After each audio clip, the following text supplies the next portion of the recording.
¿Cuántos están contentos hoy a pesar de tantas cosas?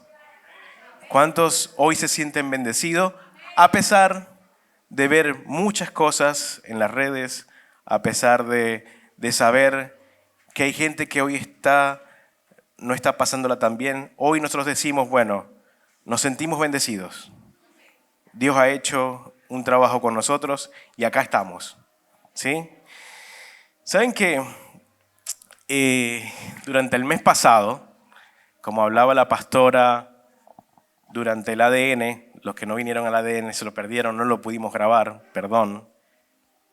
El mes pasado hablamos del Kairos, del tiempo que Dios abría, que era un tiempo en el donde el Cronos y el tiempo de Dios se juntaban y había un espacio en el que había algo especial para nuestras vidas y teníamos que aprovecharlo, ¿verdad? Y este mes iniciamos con Corazón de León. Y decimos, pero ¿qué onda? ¿Por qué si el mes pasado hablamos del Kairos, que es tiempo de Dios, este mes, ¿qué tiene que ver con valiente o corazón de león o ser valiente como león? Y es porque obviamente cuando Dios abre un espacio en nuestro tiempo, es porque nos dio una comisión, nos dio una visión de lo que será nuestro futuro. Y obviamente Dios quiere que estemos preparados con un corazón valiente, como león, para poder afrontar lo que viene. Y de eso les quiero hablar hoy, de cómo o realmente saber que sí o sí tenemos que desarrollar en nosotros un corazón valiente, valiente como león. ¿Cuántos han visto en las redes sociales unos memes o fotos que dicen, unos dicen, ¿cómo era? Ya no soy tu mejor guerrero, por favor Dios, no quiero ser tu mejor guerrero. ¿Cuántos lo han visto, no? Y el tema es que, como en la porción de la Escritura que habla de los talentos, el Señor puso distintas comisiones en nosotros. La palabra es, la que usaste en el Edén, distintas asignaciones en nosotros. Que cada uno, con sus dones y su forma de ser, su trasfondo, cada uno tiene una asignación que tiene que cumplir. Y por eso el Señor hoy nos pide tener un corazón valiente como león. El tema es que la iglesia, y ahí es donde yo creo que hay un pequeño error y es con lo que quiero comenzar, ha caído y me incluyo, porque obviamente esto es un fruto no es por lo que deberíamos venir a la iglesia. Estamos acostumbrados a escuchar que el Evangelio o Jesús sana, ¿verdad? Ven a la iglesia porque Jesús sana, porque Jesús bendice, porque Jesús te va a mostrar el camino. Y saben que realmente Jesús nunca dijo eso. O sea, sus palabras nunca fue, ven que yo te sano, ven que yo te animo a seguir viviendo, a seguir en tu vida. Realmente, Él nunca lo dijo. ¿Saben por qué? Porque Él, cuando lo querían ya apresar para crucificarlo, enviaron como una comitiva del Sanedrín, que eran los fariseos en ese tiempo, para ver qué era lo que estaba diciendo. Y los tipos, cuando llegaron a escucharlo, y les dijeron, cuando volvieron sin Jesús, dijeron, ¿qué onda? ¿Por qué no lo apresaron? ¿Por qué vinieron solos? ¿No vinieron? ¿Dónde está Jesús? Y ellos llegaron así todos como, viste, consternados y con la cabeza explotada, el pochoclo explotó. Venían y decían, no, pero es que nadie nos había hablado así, como Él. Nadie había hablado así, o sea, quedamos locos, no pudimos decir nada, no pudimos hacer nada con Él, porque lo que Él decía nunca lo habíamos escuchado. Y saben que Jesús nunca dijo, vengan, que yo les voy a mostrar el camino. Nunca dijo eso. Él dijo en Juan 14:6, si lo ponen ahí, Juan 14:6, dijo, Jesús le contestó, ahí estamos, perfecto, me aparto para acá. Jesús le contestó, yo soy el camino, yo soy la verdad, nadie puede ir al Padre sino a través de mí. Y hay otra parte de la Escritura donde María, la hermana de Lázaro, le dice, Jesús, si hubieras estado acá, Lázaro no hubiera muerto. ¿Por qué no estuviste acá? ¿Por qué no nos acompañaste? Y él no le dijo, no, tranquila, yo voy a resucitar a Lázaro. No, él siempre dijo, en Juan 11:25 dice, Jesús les dijo, yo soy la resurrección y la vida. El que cree en mí vivirá aún después de haber muerto. O sea, no le dijo, no, tranquila, yo lo voy a resucitar. No, él le dijo, yo soy la resurrección, yo soy la vida. Y hay una diferencia gigantesca en decir, yo te muestro el camino, a decir, yo soy el camino. Y cuando entendemos eso y comprendemos eso, nos damos cuenta que Dios, cuando pensó en nuestra historia, en esa idea donde Él fue el principio y volvió, Él ya lo había preparado todo y había armado un combo perfecto, donde todo estaba contenido en Jesús. Nada podía salirse de ahí. Y si hoy nosotros venimos al Padre y decimos, Dios, necesito sanidad, ¿sabe qué responde Dios? El Padre dice, Jesús, Él es sanidad. Si decimos, necesitamos provisión, Señor, Dios dice, Jesús es provisión. Él pensó todo para que en esa figura existiera todo lo que necesitamos. El detalle de todo esto, y por qué les digo y por qué inicio con esto, es que obviamente Dios necesita que Jesús mora en nosotros, ¿verdad? Es lo que Él siempre pidió. Y eso significa sacrificio de nuestra parte, porque la única forma de hacer cabida para que Jesús more en nosotros es sacar lo que hay de Rolo en mí, ¿verdad? Sacar lo que hay de Rolo, lo que hay de Estela, lo que hay de Ronnie, sacarlo para que Jesús more en mí. Entonces, ahí está lo complicado de esto. Poder ser 100% Jesús y poder cumplir el llamado que Él ha puesto en nuestras vidas. Y obviamente, si pensamos en lo que hizo con Lázaro al tiempo se hizo viejo. ¿Y qué pasó con Lázaro? Murió, ¿verdad? Igual murió. O sea, no fue eterno. Igual al que le dio comida, a los que le dio los peces y los panes cuando estaba predicando, les dio, no sé, imaginemos que eso eran las 3 de la tarde, no recuerdo exactamente en la historia, que algo no decía. Pero al rato volvieron a tener hambre. O sea, tampoco es que, entonces cuando entendemos que espiritualmente vamos a Jesús a buscar el alimento de vida, a buscar la salvación, a buscar la vida eterna en Él, ahí es donde está la clave, ¿no? Ir a Jesús a buscar lo espiritual. Lo físico, vamos a volver a tener hambre. ¿Saben qué? Les digo algo que mucha gente no acepta, pero vamos a morir. Físicamente vamos a morir. Pero yo estoy seguro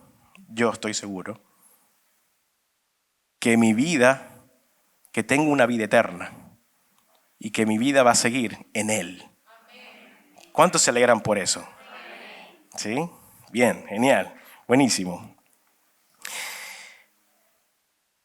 ¿Saben que con esta perspectiva de entender que Jesús tiene que morar en nosotros, les quiero contar una historia? Bueno, contar no, voy a tratar de leerla por partes, con la cual vamos a estar pero muy linkeados o vamos a tener vamos a estar muy pegadas a esta historia. Y es porque se refleja mucho lo que vivimos todos los días. Capaz cuando iniciemos a leer la Escritura, todos nos vamos a identificar con lo que voy a leer. Les resumo así rapidito para empezar a leer. Son varias porciones de la Escritura que voy a ir saltando porque es mucha la historia.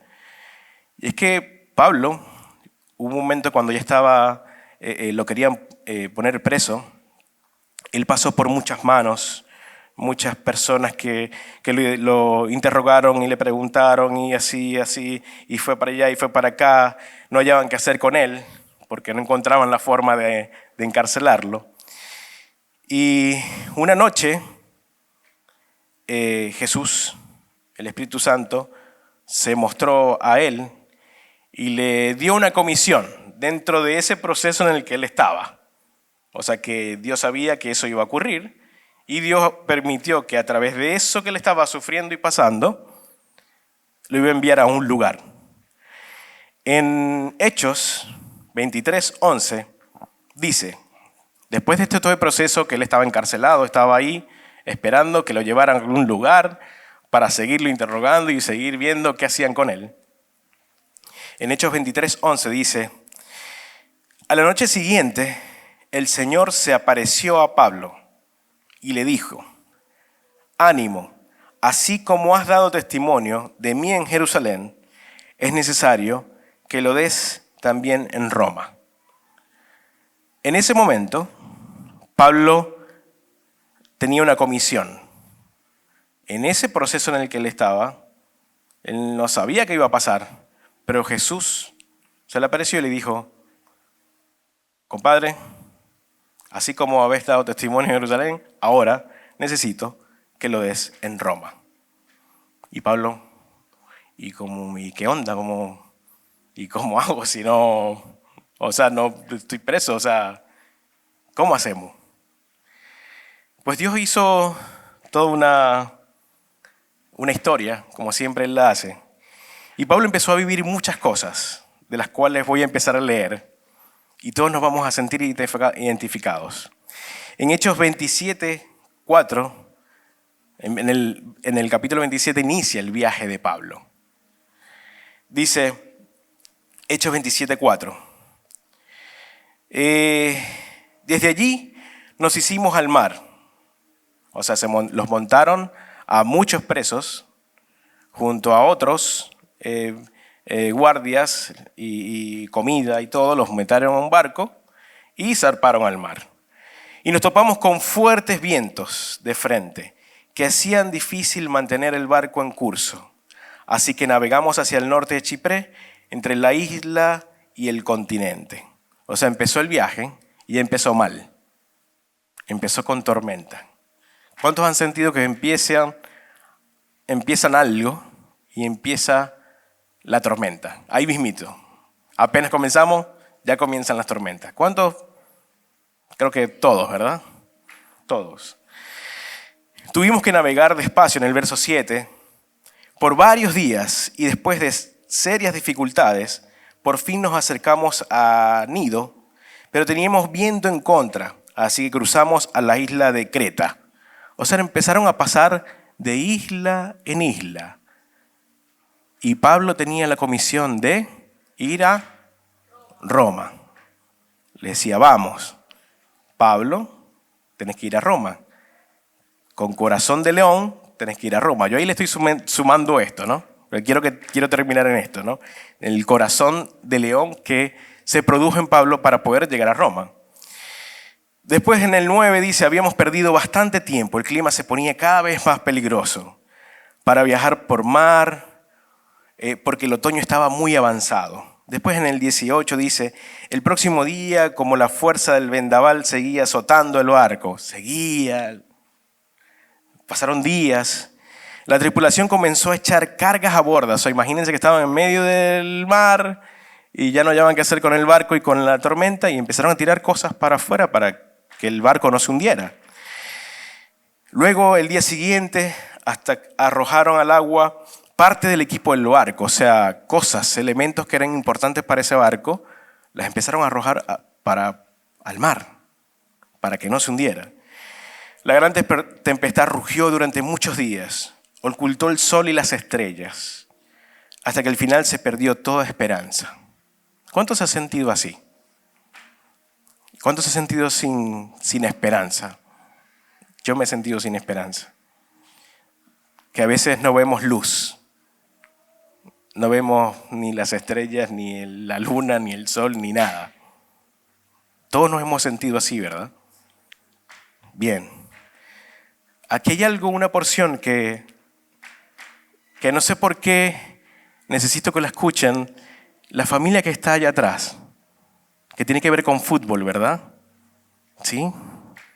Esta palabra necesito que la escuchen ustedes y que la arraigan, porque ustedes han pasado muchas cosas. Han pasado por tormentas fuertes. Y quiero que escuchen esto, porque esto es para ustedes. Dice, pero anímense. Esto se lo dijo Pablo a todos los que iban en ese barco. Pero anímense, ninguno de ustedes perderá la vida. Ninguno de ustedes perderá la vida. Aunque el barco se hundirá, pues anoche un ángel de Dios, a quien pertenezco y a quien sirvo, estuvo a mi lado. Y dijo, Pablo, no temas, porque ciertamente serás juzgado por el César. Además, Dios en su bondad ha concedido protección a todos los que navegan contigo. Todos los que navegan contigo no se perderán. A pesar de los vientos que estén pasando, por cumplir la comisión que el Señor te ha encargado, el barco puede ser que se hunda, pero no van a morir. El Señor va a hacer como sea para que llegues al puerto. Así sea con una tabla de ese barco aquí en el brazo, pero van a llegar. ¿Sí? En el 42 dice, los soldados querían matar a los prisioneros para asegurarse de que no nadaran hasta la costa y se escaparan. Pero el oficial de mando quería salvar a Pablo, así que no los dejó llevar a cabo su plan. Pero luego les ordenó a todos, los que sabían nadar, que saltaran por la borda primero y se dirigieran a tierra firme. Los demás se sujetaron a tablas o a restos del barco destruido, así que todos escaparon a salvo a la costa. Todos llegaron a una costa, que no era la costa a la cual Dios había enviado a Pablo, era otra costa, no había llegado todavía. No era Roma, era Malta, era otra isla. Dice en Hechos 28, cuando estuvieron a salvo, nos dimos cuenta que nos encontrábamos en una isla llamada Malta. Los habitantes de la isla nos trataron muy bien y encendieron fuego para que nos calentáramos porque estábamos lloviendo y hacía mucho frío. Y ahora lo trasladamos a nuestra vida. Hay veces que estamos transitando una tempestad y llegamos a un lugar que está cómodo, pero no es el lugar al que el Dios nos envió. No es Roma, era Malta. Y puede ser que nos traten bien, nos prendan fueguito y nos ponga el espacio cómodo para sentarnos y estar un tiempo, pero no es el lugar al que Dios nos envió. Tenemos que enfocarnos y tener corazón de león, de dejar hasta lo lindo y bueno que en algún momento Dios nos presenta para seguir caminando a ese lugar al que Dios nos envió. Dice, mientras Pablo juntaba una brazada de leña, empieza otra vez la cosa a ponerse complicada, y echaba fuego una serpiente venenosa que huía del calor, lo mordió en la mano. Los habitantes de la isla, al ver la serpiente colgando en su mano, se decían unos a otros, sin duda este es un asesino. Aunque se salvó del mar, la justicia no lo permitirá vivir. Pero Pablo se sacudió la serpiente en el fuego y no sufrió ningún daño. Seguía, ya no era tempestad, ahora era una serpiente. Pero Pablo no creyó que esa serpiente le iba a hacer nada. Se sacudió la serpiente y continuó. O sea, ¿cuántas cosas le pasaron a Pablo? A veces nosotros decimos, ¿hasta cuándo? ¿No se han sentido así? Decimos, Señor, ¿hasta cuándo va a terminar todo esto? Y Pablo seguía. ¿Y saben qué? Ahí está la imagen de la prédica. Me encanta esa imagen. El Señor quiere que seamos así, como ese león. Que así venga la serpiente, así venga la tormenta, sigamos teniendo esa actitud de valiente como león. Porque ¿saben qué? Así como ese ángel que le habló a Pablo, hoy les digo a ustedes, puede ser que el barco se hunda, pero ¿saben qué? Ustedes vivirán. Ustedes vivirán, y no solo vivirán, llegarán a cumplir lo que Dios ha puesto en su corazón. Y no solamente eso, sino que traerán a muchos a su lado y serán de bendición y testimonios para los que están a su lado. Pero la única forma es teniendo esa actitud. Tomando esas palabras, tomando esta palabra y entendiendo que sí o sí tengo que ser valiente como león, porque yo tengo que cumplir esa comisión. Después ahí en la isla pasaron muchas cosas. Vieron que una persona estaba enferma, en fin, le dieron mucha comodidad a Pablo para estar ahí. Pero después, no voy a leer porque fue mucho lo que pasó Pablo, ahí pasaron 3 meses. 3 meses pasó Pablo en esa isla. Y hay algo que me impresiona, me sorprende, pero obviamente Dios lo tenía planeado. Y dice en el verso 5 del 28 de Hechos, dice, después de discutir entre unos y otros, se fueron con las siguientes palabras finales de Pablo. El Espíritu Santo tenía razón cuando les dijo a sus antepasados por medio del profeta Isaías. Esto se lo decía Pablo a la gente cuando al final llegó a Roma. Ve y dile a este pueblo, cuando ustedes oigan lo que digo, no entenderán. Cuando vean lo que hago, no comprenderán. Pues el corazón de este pueblo está endurecido y sus oídos no pueden oír y han cerrado los ojos. Así que sus ojos no pueden ver, sus oídos no pueden oír, su corazón no puede entender y no pueden volver a mí porque yo los sané. En resumen, Pablo cuando llegó a Roma, su labor era predicar el evangelio, pero la gente estaba igual endurecida. Pero ¿saben qué es lo loco? Que Pablo, en la historia dice que Pablo llegó a ese lugar, se enfrentó ante la gente que supuestamente lo quería poner preso, no lo pusieron preso, no pasó nada. Y Pablo por 2 años predicó la palabra en Roma. Y ahí termina. Y yo dije, pero ¿qué onda? O sea, ya ahí terminó, o sea, contame un cachito más, o sea, porque quedé súper emocionado con la historia. O sea, pasó tanto, para venir y decirle, no, la gente que está en Roma no te tiene el corazón endurecido, bla, bla, bla. Y predicó 2 años en Roma. Y dije, ¿y qué pasó? Obvio, eso me lo imagino yo, ¿no? Pablo pudo, en esos 2 años, ser testimonio de lo que Dios quería hacer con él y con sus hijos y con todas las personas que pudo tocar en Roma. Hay una parte que no está acá, no la tengo, pero antes de decir que estuvo 2 años en Roma, dice, Él aceptó a todas las personas que llegaban a su casa para predicarles. O sea, gente iba a escucharlo.